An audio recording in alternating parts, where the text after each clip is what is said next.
You're listening to a Roddenberry podcast. Don't touch that dial. We'll be right back.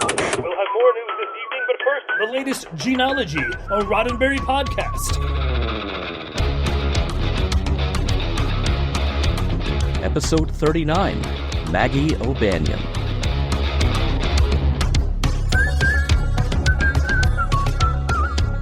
Welcome to Mission Log Gene-ology. I'm Earl Green. And I'm Ashley Thomas.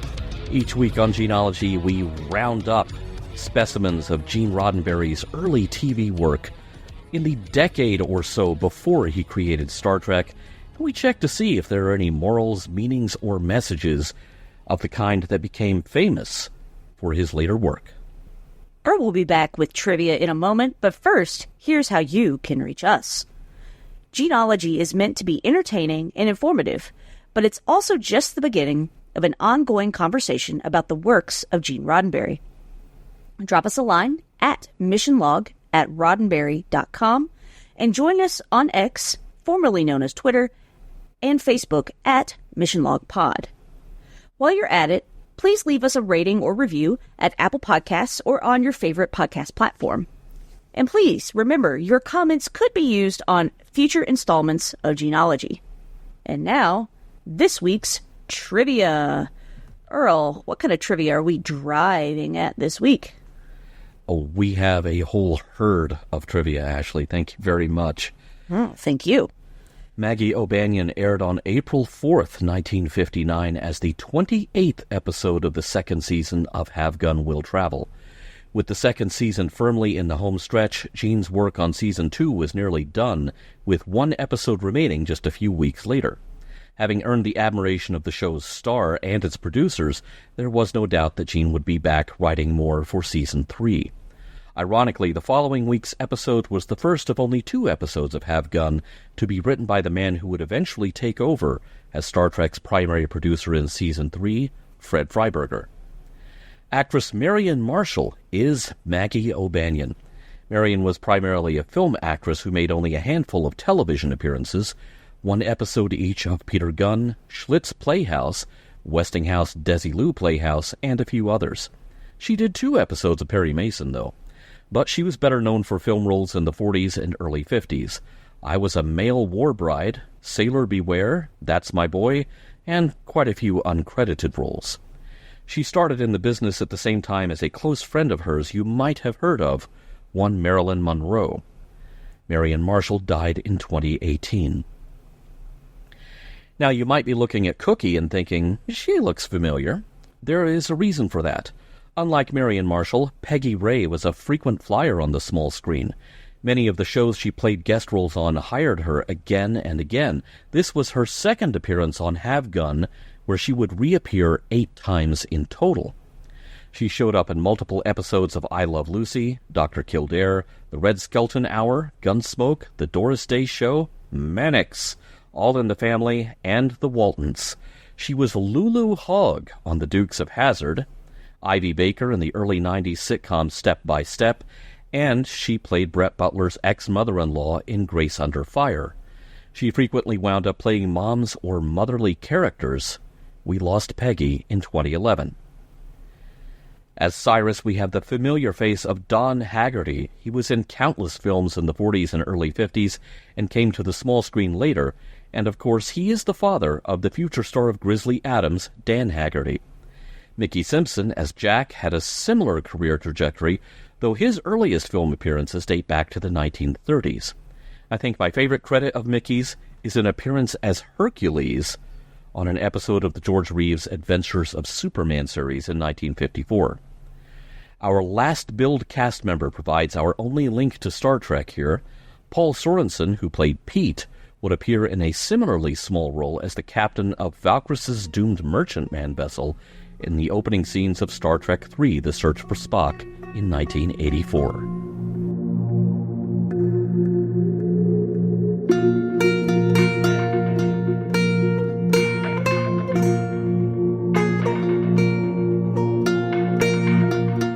Act 1. On horseback, Paladin stops at a sign reading Fort Worth Trail closed. Keep out. O'Bannion Ranch. so rode out ahead. Also, someone else on horseback takes a shot at the sign and then turns tail and runs. Paladin chases them, but it's a trap. A couple of accomplices lie in wait, with a rope set up between two trees. After their own rider goes over the rope, they pull it taut, knocking Paladin's horse over and sending him tumbling. He's out cold. Paladin's captors surround him, and the conversation breaks down basically to, you get his keys, I'll get his wallet. In Dungeons and Dragons parlance, that's what is commonly known as murder hobo. When Paladin wakes up, he's been stripped. His gun and belt are missing. Even his derringer is missing. And those guys who robbed him left him their pants and one of their shirts. And these clothes reek. But it's all he's got. So cue the comedy music while he gets dressed again in clothes that don't quite fit. And he's off on foot because they stole his horse. It's almost like he had another bad night in Bluebell, Arizona. Paladin finally arrives at the O'Bannion Ranch, where he sees two ranch hands not doing much ranch work, and a lady they call Cookie, who's presumably the cook and maid here. Paladin asks to see the owner of the ranch, and the ranch hands try to chase him off, saying that there will be no handouts here. They also say he needs to take a bath, and try to pick Paladin up and dunk him in a trough, and that's when the punches start flying. And Cookie's kind of amused by the whole thing, so she's probably not a big fan of these ranch hands either. Paladin walks up to her and then runs into the house over Cookie's protests. Paladin bursts into a room of the house and tells another woman who's sitting there he wants to see the O'Bannion who owns the ranch. That would be her, Margaret O'Bannion. She owns the ranch. She tells Cookie that if Paladin can chop some wood, he can earn his next meal that way. As she's saying this, Paladin glances over at the wall and spots his own gun belt hanging there. Kind of hard to miss with that chest piece on the holster. Miss O'Bannion mentions that the guns are her foreman's personal collection. Paladin would really like to meet the foreman, but he's told that Cyrus won't be back for a week because he's on a cattle drive. Paladin changes tactics, apologizing to the lady for his behavior when he arrived. She agrees to take him on as a ranch hand on a trial basis, judging by his work ethic and not by his past. Paladin pours on a little more flattery and manages to get a bath and some clean clothes out of the deal. Paladin isn't just the new ranch hand, and he isn't just cleaned up, he can cook too.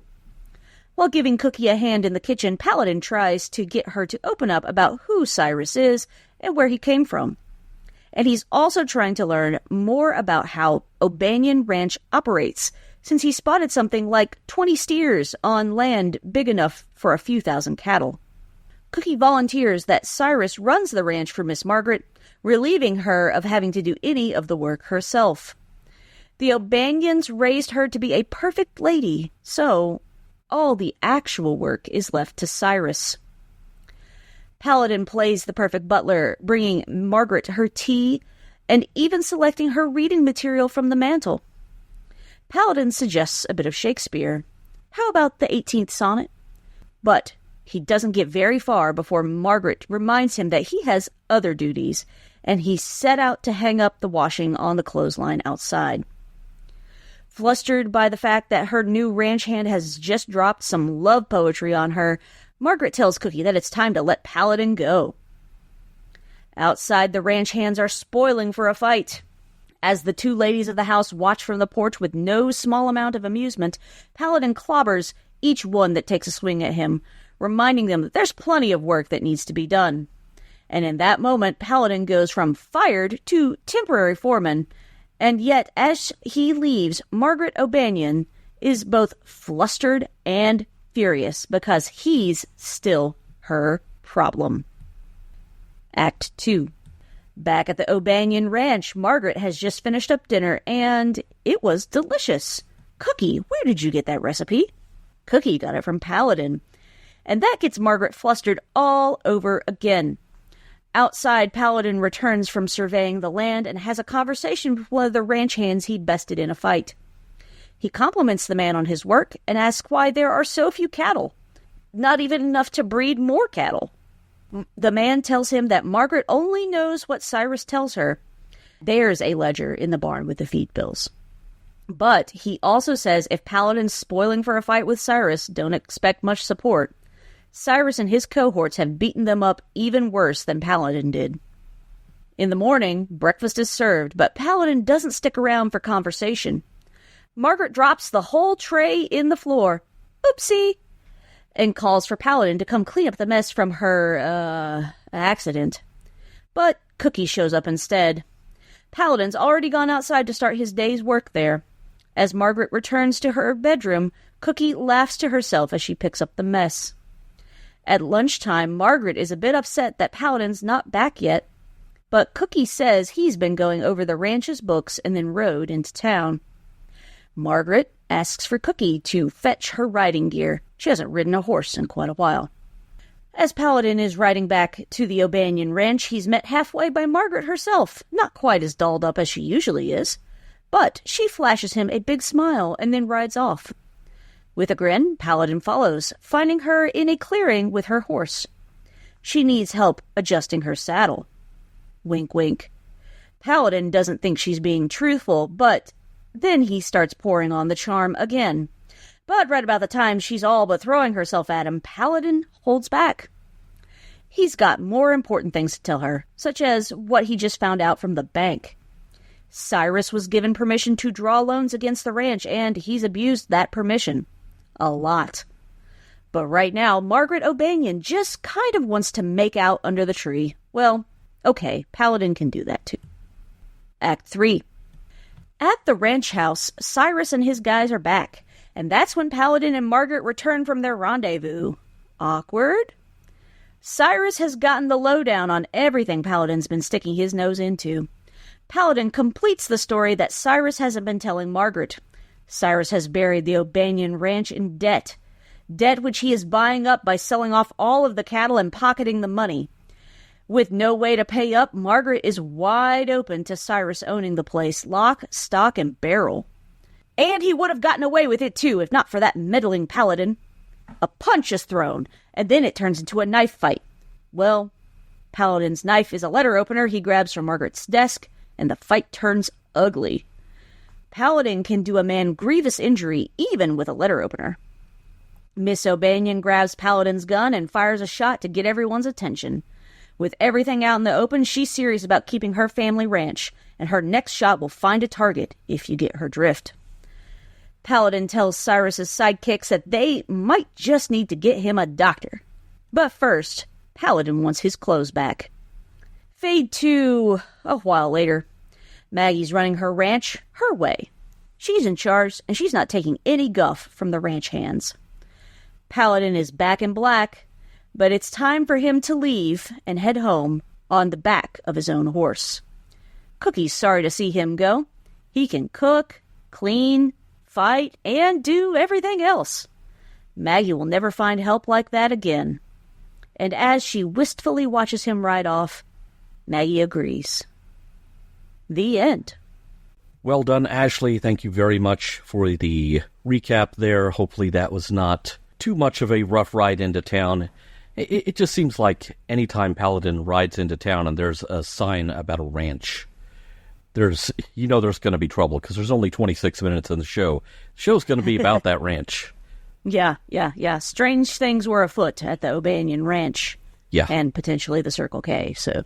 And then the sign gets shot, which I found that a little bit funny because really what this is about is, obviously no one is actually shooting the sign. There's a little explosive squib. Right. That has been planted there by whoever's doing the practical effects. Mm-hmm. There's a big difference between a little explosive squib and a bullet. Right. And I guess we're supposed to infer that Paladin's horse has seen some stuff and is as unflappable as he is. Right. Unspookable, that horse. Yeah, my own experience with horses makes me think that the horse probably should have been spooked a lot worse by a gunshot hitting the sign right by its head. Every horse I've ever spent time around would have been like, oh, nope, out of here, bye. Mm-hmm. Don't care if you were planning on riding off, but I'm going and you're on me, so hang on. Here we go. Before anyone wonders if Paladin's horse was in any way harmed, the very, very brief shot of the horse falling. That was obviously a very old piece of film from somewhere else. It's like they bought in a clip of movie footage or something. It's got a completely different texture and grain to it. And it really sticks out, even though it's there for maybe one whole second. And, perhaps this is the editor saying, okay, this footage is so obviously of a different visual quality from ours that I don't want to leave it up there very long. But that was almost a subliminal shot of the horse falling. And sadly, obviously from a time before you had the ASPCA on set to monitor anything to do with animals. I found it fascinating and maybe just a little bit of a relief that shirtless Paladin is just kind of this doughy, well-fed white guy. Yeah, I mean, he wasn't entirely rocking the dad bod, but, Yeah, he's had... he's in pretty good shape. He's had some good meals at the Hotel Carlton. He's, he's not overweight, but he is also not within the 21st century film and TV standard of our hero has to have six-pack abs. Right. He looks like he's probably downed a six-pack at some point in the fairly recent past, but it wasn't abs. This is so refreshing. It's interesting how the standards Hollywood expects of its stars, of any gender, has skewed not just skinnier, but just unrealistically be-muscled. And we're talking about, to show that kind of muscle tone on film, these people not only have to work out, they then have to embark on a campaign of kind of intentional dehydration to get that look. Yeah. And whether or not that is healthy for the performers, never mind the audience's perceptions of body standards, that could be a whole other podcast. That's way over our pay grade here. I just really appreciated that Paladin is just this guy. I think the term you're looking for there is he's just a regular guy. Yeah. I really, compared to what Hollywood does with body image now, and I realize that this is a trend that is perhaps starting kind of like a big ocean liner, a very long arc turning around in the other direction and accepting of more body types. It's a slow arc, though. Yes. But starting to go in the right direction. Yeah. Now, he gets offered clean clothes and a bath first day on the job. Deep down, I feel like this is the 1870s equivalent of a new hire getting not just health insurance, but full dental and optical from the date of employment. I was like, dude, you really talked yourself into a good gig. Well done. I do have some very complicated feelings on how he tried to ingratiate himself with the boss, but we'll get there in the discussion because that's not really for observations. Although I even have this in my notes for the observations in that kitchen scene when Paladin's trying to charm Cookie into talking and giving up some info on the guy who stole his clothes, stole his gun, stole his horse. But the way that he is pouring on the charm, and this is the beginning of a conversation that, spoiler for anyone listening, this is going to last to the end of this podcast. That scene is really uncomfortable. Yeah. Because he acts like he's going in to give Cookie a kiss on, the temple? Yeah. And it's like, dude, back off. I know he's trying to get information, but it's uncomfortable. I'm a guy. It's uncomfortable for me to watch because I'm very big on personal space. I'm not a hugger, really. I have problems with it. Yeah. It would be one thing if they were old friends and they'd known each other for a while. Paladin has been there for 24 hours. If even that.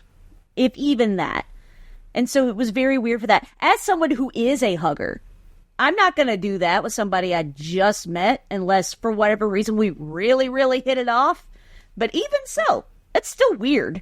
It's not yeah, it's not okay. And I think, like, we're meant to perceive it as, oh, Paladin's so handsome and charming, and obviously, like, oh, Cookie, blah, blah, blah. You know, Cookie, why don't you tell me all your secrets, hun? And like no, it's weird. Stop it. Yeah, and I kind of wanted to see more pushback from her on that, but we're in the wrong era of television for that. And this is something I had to keep reminding myself throughout this show. Yeah. Nope, I get it. And also, like, I don't know, how close in age are Cookie and Maggie? You almost get the impression that perhaps Cookie is maybe a little bit older. Maybe she knew Maggie's folks. Maybe they hired her and she's just stuck around because, right, you know, she's the only house hand that Maggie has ever known. Right. You get the impression that she's a little older. If I had to guess, I'm wondering if they're about the same age, like the actresses. Because probably are. Yeah. Women who are, you know, built like Cookie, like, you know, broader shoulders, a little more matronly, you know, not waifish thin like the actor Marion, who's playing Maggie here. They're often cast in these more matronly roles, even though they might be the same age or even younger than these particular leading ladies, because they don't have the quote unquote right body type for that. Yeah, and I can tell you, I remember this distinctly from when I was looking up Peggy Ray's bio on IMDb when I was doing the research. I deliberately avoided the word matronly in my trivia because it was used in her bio. Yeah, yeah. And that a very specific word to have crop up there. And so, and, you know, like I pointed out, she wound up with kind of mom roles and matronly roles for her whole career. You know, good on her for not seeing that as typecasting. She got to rock that in a lot of different ways. I remember in Grace Under Fire in the 90s, she got to do the mother-in-law thing, but kind of the mother-in-law dripping with disapproval and sarcasm and snark. So she wasn't always playing Cookie, I'll put it that way. You know, she found her lane, but she also found how much room she has to drive in that lane, and she used the whole lane. Yeah, and you know what? In that time, good for her. Like, she kept working, she kept at it, she did her thing, and you know, that's awesome. I'm glad that she got the work. It's just, as a sturdy girl, I don't enjoy always being typecast like that. Yeah. So, like, you know, I remember being in college in a music class, like a musical history class, and learning about opera and things like that. Well, sopranos were always cast as the leading ladies, and as someone who is very distinctly an alto, I'm like, why can't I? It's like, no, you were cast as the nurse or the mom, and I'm like, what if I want to be the romantic lead? Like, I can do that. That's allowed, right? No. Yeah. So I remember being very frustrated by that. So my IMDb search real quick. Peggy Ray was born in 1921. Marion Marshall was born in 1929. So they are 8 years apart. Okay. Yeah. So she's not that much older than her. True. It's interesting at the top of Act 3 that we kind of have some girl talk going between those two. Because somewhere off screen between Act 2 and Act 3, Margaret has decided, oh, okay, I kind of like him. You know, we faded out on, I really want to fire him, and I just failed to fire him. And then we really ramp up to the beginning of Act 3, and I realized that this was not a thing in 1959. But my first note on that scene was, okay, we failed the Bechdel test right at the top of Act 3. Yeah. And then later, when we get to the clearing with the horses, you know, I halfway expected them to just pan past, oh, hey, there's Chris Pike and Vina having a picnic over there, because it's almost the same scene. Oh, I hadn't thought about that, but you are exactly right. Do you think the designer of Paladin's business card gets paid every time there's a close-up of it on film? I hope so. I hope that designer got some residuals out of that. I mean, not like the actors did, but I hope at least the artists are like, hey, yep, I did that. Yeah, give me a quarter. Every time. I hope so, because it's funny, this episode really doesn't leave a lot of room for someone to pull out that card. Yet at the same time, while Cyrus and his boys are sitting there waiting for Paladin and Margaret to return, they're like, let's see that card again. Da, da, da, da. It's like, okay, that was, it's like we're contractually obliged to show the card and play that music once a week. We can't, we can't not do that. They're definitely getting their money's worth if they're not getting that guy's not getting a quarter every time. It almost took me out of the story this time, because it's like, we're doing that now? It's the top of Act 3. We're doing that now? Apparently so.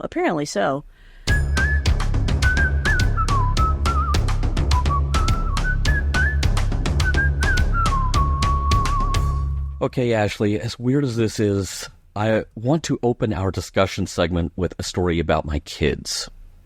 Please do. Always enjoy hearing about the little green men. I have 2 boys, and my youngest grew up and is still growing up because he's going to turn 10 this year, idolizing his older brother, which that makes my heart so happy that his older brother, he thinks, is the coolest guy on the planet. I'm not the coolest guy on the planet. Big Brother is.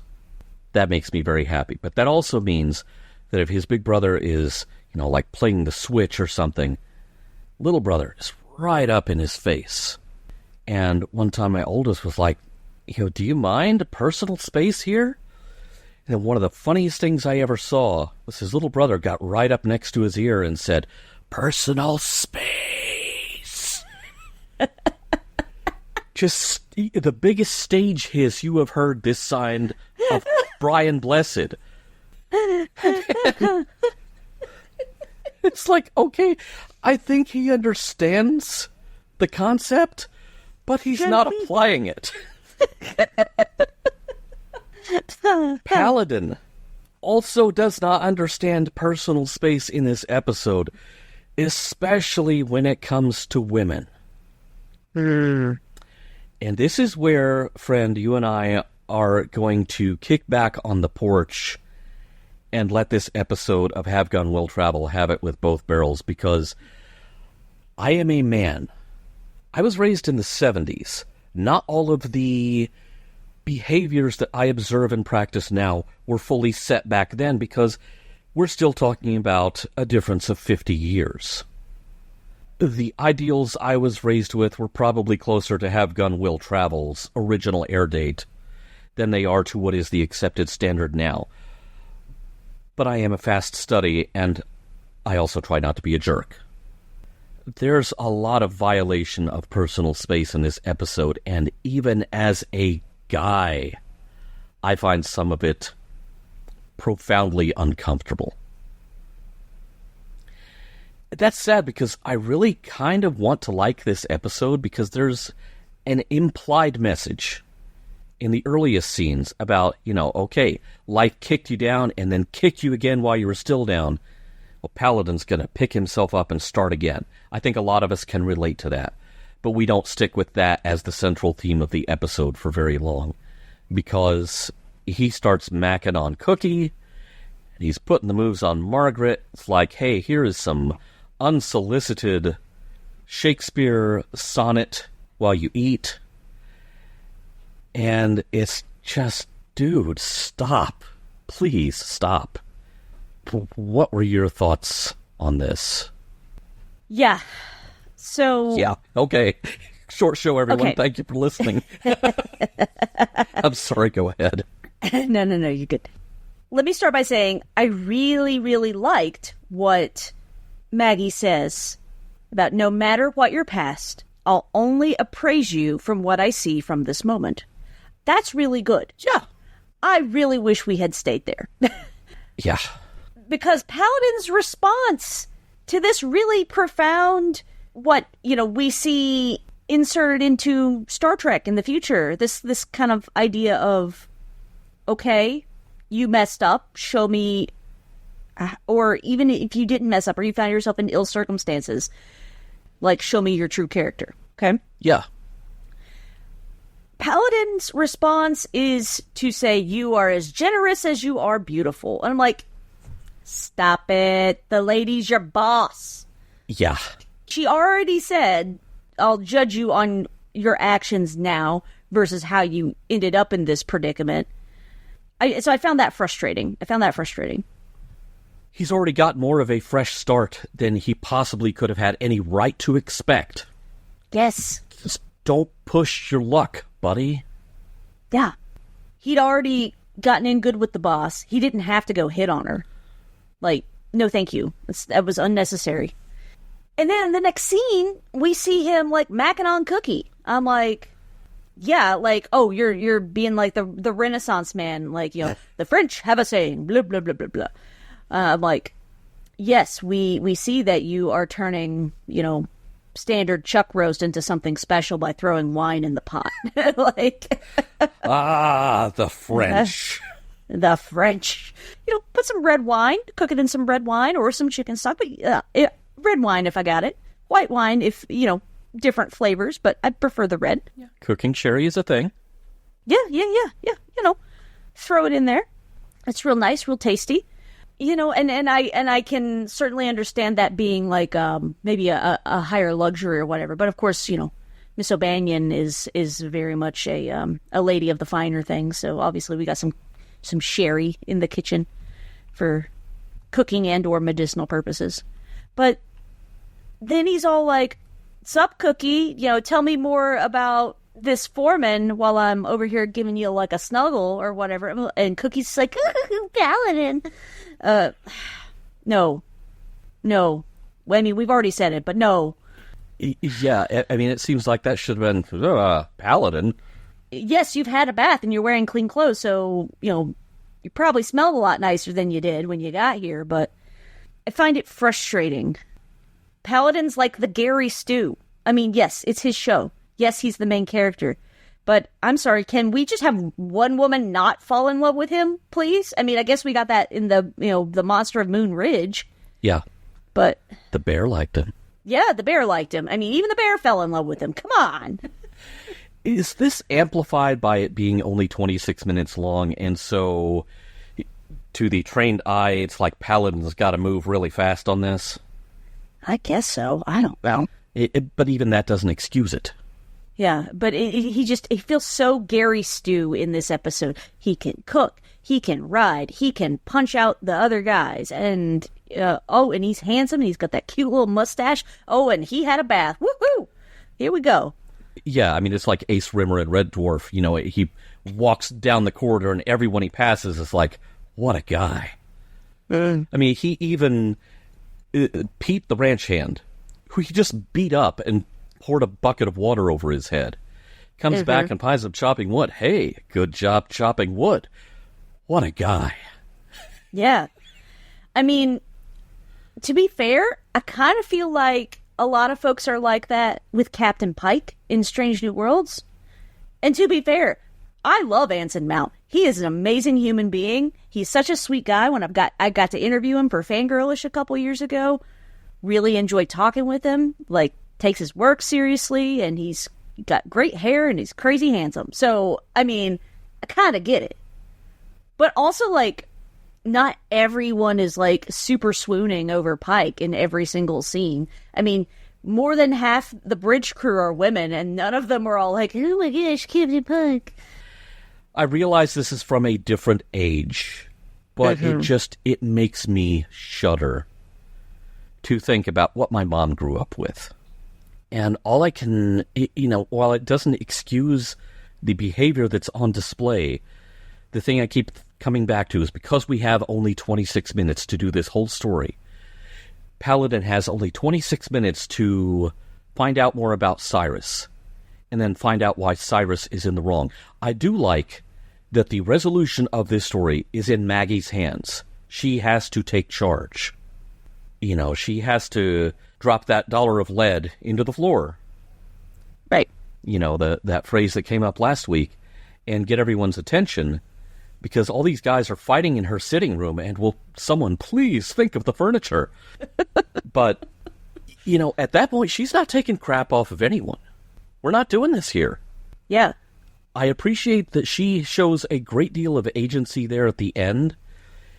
It's just that to get to that point, we, as you put it, we have to go through 20 previous minutes of what a guy. He's so dreamy. Yeah. Yeah. What I do like about Maggie, I mean, she's very intelligent. She decides, I'm going to go put on my riding clothes. She's like, I'm done being a lady. And, I'd like to draw your attention to a line where they're having the Captain Pike picnic. Yeah. A couple of lines. First of all, again, we're going to talk about Paladin and his complete lack of personal space in this episode. A gentleman does things Tennyson didn't write about and Mr. Shelley didn't even dream of. I should have read more of the very common Shakespeare. Bro, what kind of line is that while you're, kind of holding on to her and she's trying to move away and you just won't let go? That's creepy AF. Sorry, but it is. There's a lot of weird blocking in body language in that scene. And, all I can figure is this belongs to that bygone era where, she says no, that means try harder. No, that is absolutely not what no means, but that was the thinking back then. And unfortunately, that is what young men were being taught, whether it was by dad or by mom putting up with it or by watching this on TV with the rest of the fam. Well, then in the same scene, Paladin says, "You're a lady." She counters with, "I'm a woman." Those seem to have two different contexts here. Paladin is, despite everything else that we've seen on screen thus far, he's like, "But you're a lady." She's very proper, whatever. And she says, "I'm a woman," meaning, let's go do something about it, Paladin. That was kind of how I interpreted that. I don't know how much we're meant to read into that in 1959, but, I mean, that seemed pretty obvious to me. What about you? The only reason they didn't needle drop Shania Twain right there is because I don't think she'd been born yet. Let's go, girls. If this episode, if it really has a lasting value, and maybe I'm kind of jumping to the last segment here, and maybe it gives us an opportunity to reflect on what has changed, and thank goodness it's changed, and perhaps what still needs to change. Because if someone watches this and they're not thinking, wow, he's pouring it on a bit thick, maybe watch it again and see if the discomfort level doesn't just sharply rise by the second, because some of these scenes are, wow. To the episode's credit, I do like how by the end of the episode, Maggie has taken some agency of her own. Whereas, the note I had is never bring a letter opener to a knife fight. Also, whenever Paladin is switching the letter opener back and forth between his hands, all I could think of is, I am not left-handed. Neither am I. The letter this is opening is the letter U.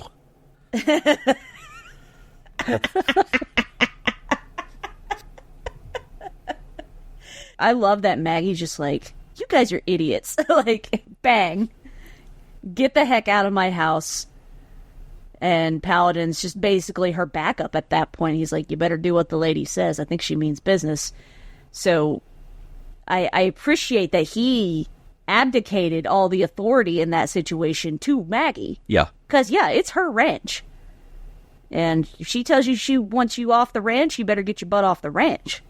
And then I do like that the letter opener, instead of the letter this is opening is you, cuts up all of the... the deeds, or the loans, deeds. The loan paperwork. Yeah, the loan paperwork. So, which back then, that is one way to get rid of a paper trail. I can't believe these guys are still sassing Maggie at the end of the episode. He's like, I'm not going to be nursemaid to a cow. And I'm like, seriously? That girl just threatened you with a gun in one scene earlier. I mean, undisclosed amount of time, but... Yeah, and some of these are Cyrus's guys, and if they weren't, like Cyrus's two inner circle sidekicks, they were still kowtowing to Cyrus the whole time and doing his bidding. She could have gotten rid of every last one of those guys. She could have fired all of them with reason. But again, as you pointed out, just like she said to Paladin when she hired him, I'm judging you by what you're doing now and not by your past. So she is also giving them that opportunity. Even these guys who were really pulling one over on her. And to the point, Pete tells Paladin earlier in the episode where the ledger is and what's in the ledger, and, makes it very clear that Maggie only knows what Cyrus tells her. They're all in on it. She's being very forgiving. Yeah, I mean, that's definitely more grace than I would have had. I would have said, nah, you with him, I don't trust you, get out of my yard, Yeah. The commentary I had written in my notes is she's going to pull a Dora Lee from 9 to 5 on him, change him from a rooster to a hen in about 2.5 seconds. I wouldn't challenge her to do that either, because I think she'd do it. No, I think she would too.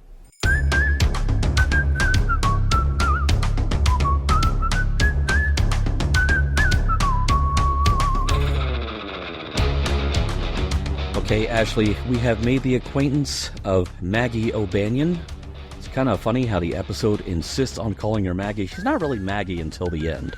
Yeah, I noticed that, like, Miss Margaret is kind of how she's addressed for the majority of the episode. Yeah, and so it seems like the episode, or dare we say it, the writer of the episode, is weighing in on which iteration of this person they prefer. What morals or meanings or messages, if any, did you find here? I think we landed on some interesting messages earlier in our discussion. It's just that they weren't the focus of the episode. Yeah, you've got a couple, that one really good line about, judging person by their actions from this point onward versus their past. I think that's a really good moral meaning message, if that were the moral meaning message of the episode, and it's not. It's one line. I think you did more to tie it together by noting that a couple of the guys still working for Maggie were Cyrus's henchmen. So perhaps if she is choosing to offer that same kind of grace to them, then cool. But it's not explicit, and a lot of these background cowboys, they all kind of look the same to me, so... There's kind of an implication that, for all intents and purposes, now that she has gotten out from under this scheme to steal her land and her ranch out from under her, she owns these guys. Yeah. She could turn them into somebody or just set them out without any pay and say goodbye if she wanted to get rid of them. But she seems to be very forgive and forget. What really got me about that is that there's a great story here that you could tell without all of the oversteps of personal boundaries and without having to force it into being a romantic storyline. There was some good plotting there, and there was a clear injustice being done, not just to Paladin at the beginning, which at first it seems like he is signing on to this gig because he's going to settle some scores. Especially once he sees his gun hanging in the ranch house. But then he figures out that Cyrus is not treating Maggie any better than he treated Paladin.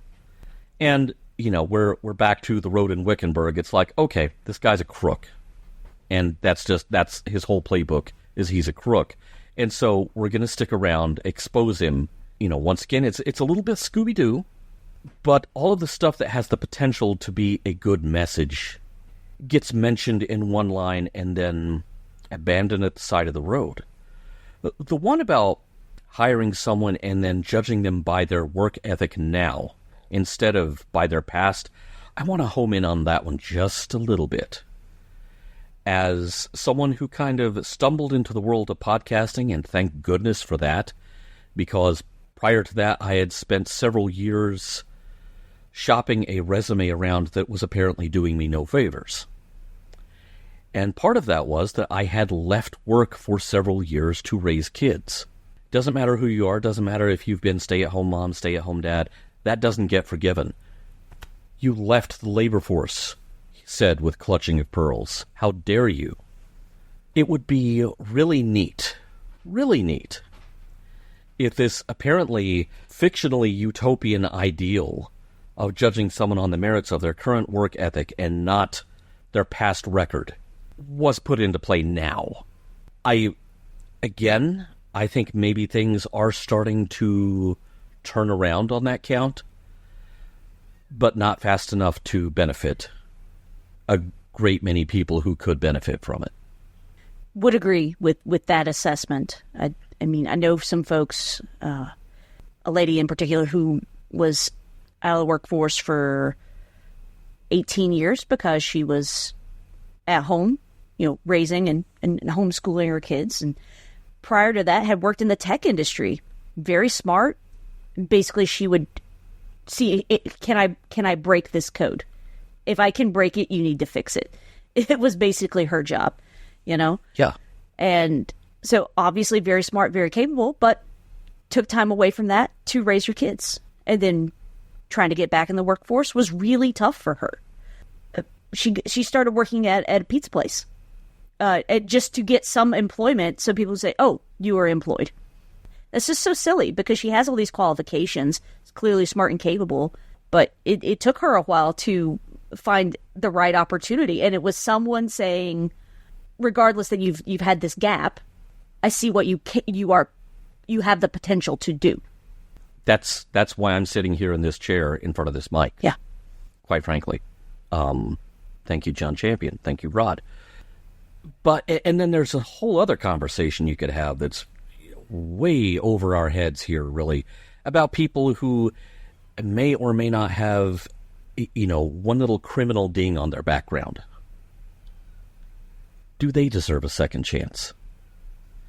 And it's kind of interesting to see this deployed in something set in, sort of this fictionalized version of the 1870s. How could she do a background check on any of them? Right. You would really only have what they tell you. And, if they have some dark blot on their past, you'd only know that if they told you. Because it's not like you're running a credit report on them. Which, why is that even a thing with employment anyway? I don't understand it. But, whole different tangent. I feel like that had the potential to be the incredibly valuable speak to the future takeaway of this episode. But instead, what a guy. What a guy. So, yeah, I mean, that is how handsome Paladin is. He makes the writer of the episode forget that there was like this really great message he could have homed in on. But, that Paladin, he'll turn anybody's head. I do appreciate that we do see Maggie get some agency and that she is the one calling the shots. She's the one running the ranch. She's not having someone else do it for her. I do appreciate that Gene did give her agency by the end of the episode, which I don't imagine was particularly common back in the 1870s to have a woman running her own ranch and everybody has to listen to her, Yeah, I think you're right. Maybe that's the big takeaway, and we've just missed it because of how much fawning over Paladin we had to wade through to get to that point. And even before then, even, the points in the story where she should start to be showing some more backbone and be like, oh, these guys have been really pulling one over on me. I've got to get back at them. Paladin tells her what he found out at the bank, and she's like, great, kiss me some more. Yeah. Yeah, oh, he's like, I have to tell you, your foreman is pulling one over on you, and he's taken all this, you basically committed like fraud and identity theft. And she's like, oh, Paladin, you are looking so makey-outy tonight. to quote the great philosopher Strongbat. Yeah, yeah, exactly. It's there's good stuff here. It's just a question of emphasis. Yeah. And there is some really questionable emphasis here. Yeah. How much of that we attribute to the personal preferences of the writer in question, whose work we're here discussing week after week. Right. I try to give him the benefit of the doubt, but at the same time, I am going to critique fairly when I see something that needs to be critiqued, and I just feel like the emphasis here was all wrong. There was some classic Gene buried in here. He's buried under kisses and longing looks and cue the Barry White, but it was there, but boy, did we have to dig for it. Mission Log Gene-ology is produced by Roddenberry Entertainment. If you would like to support us directly, you can do so at patreon.com/missionlog for early access to shows and the Mission Log Discord. If you have any material that might be of interest to us that isn't already in the Roddenberry archive, drop us a line at missionlog@roddenberry.com. Our website is missionlogpodcast.com. On the next Gene-ology, the return of Roy Carter. Special thanks to consulting producers Matt Esposito, Homer Frizzell, Julie Miller, Mike Richards, Mike Schabel, Paul Shadwell, and David Takachi.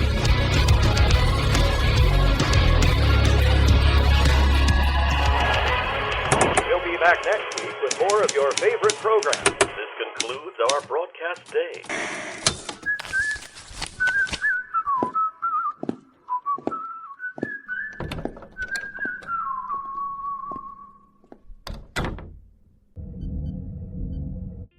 This is a Roddenberry podcast. For more great podcasts, visit podcast.roddenberry.com.